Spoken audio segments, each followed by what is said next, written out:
Bonjour mon ami. C'est votre amie Julie. C'est toujours pour moi un plaisir de vous rencontrer pour répondre à vos questions bibliques. Dans la vidéo précédente, je vous ai promis de répondre à la question suivante. Quel est le secret pour comprendre la Bible? Je suis très contente de vous retrouver pour vous donner la réponse à cette question. Une première chose qu'il faudra bien saisir mon ami, c'est que l'enseignement de la Bible est le travail de Dieu et de son Esprit Saint, de Jésus et des anges. Naturellement, Dieu utilise également ses vrais adorateurs sur la terre pour aider les gens à comprendre sa parole. Toutefois, le gros du travail d'enseignement biblique se passe dans l'invisible. À ce stade de la discussion, je pense qu'il est très important de vous donner les versets bibliques sur lesquels est basé ce premier élément de réponse. La Bible parle de vrais adorateurs de Dieu en Jean chapitre 4, verset 23. En Matthieu chapitre 5, verset 19, la Bible parle de faux adorateurs de Dieu.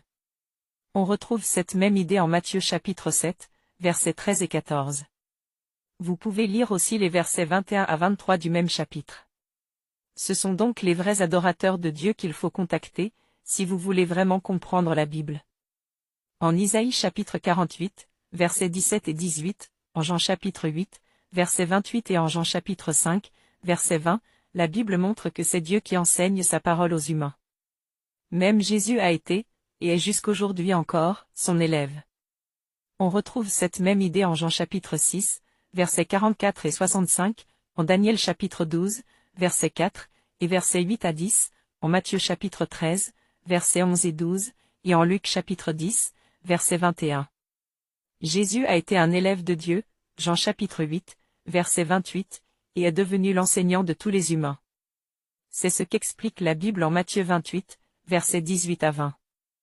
Dieu utilise également son Esprit Saint pour enseigner sa parole aux humains. Vous pouvez vérifier dans votre Bible en lisant Jean chapitre 16, verset 13.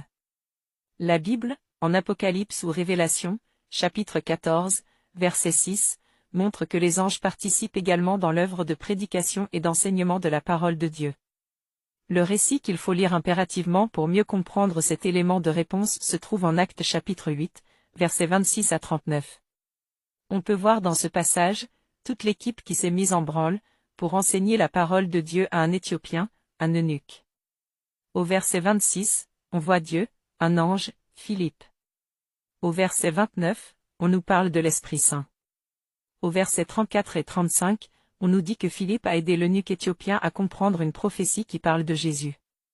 Toute l'équipe est donc au complet dans ce récit biblique, Dieu qui utilise son Esprit Saint, Jésus, un ange, et un vrai adorateur de Dieu, Philippe. Actes chapitre 8, versets 26 à 39. Nous voulons terminer avec le passage biblique que l'on trouve en 1 Corinthiens chapitre 3, versets 6 à 9, qui explique comment des humains collaborent avec Dieu dans l'œuvre de prédication et d'enseignement de la bonne nouvelle. Je viens de vous donner un premier élément de réponse à la question suivante. Quel est le secret pour comprendre la Bible? Dans la prochaine vidéo, je vous donnerai un deuxième élément de réponse à cette même question. N'oubliez pas d'utiliser l'espace commentaire pour poser vos questions. Je me fais un devoir de répondre à toutes les questions que vous me posez. Un j'aime et un pouce en l'air font toujours plaisir. N'oubliez surtout pas de vous abonner et d'activer la cloche de notification pour ne rater aucune de nos prochaines vidéos. Je vous dis déjà merci de partager la vidéo au maximum. C'était votre amie Julie. À très vite pour la prochaine vidéo.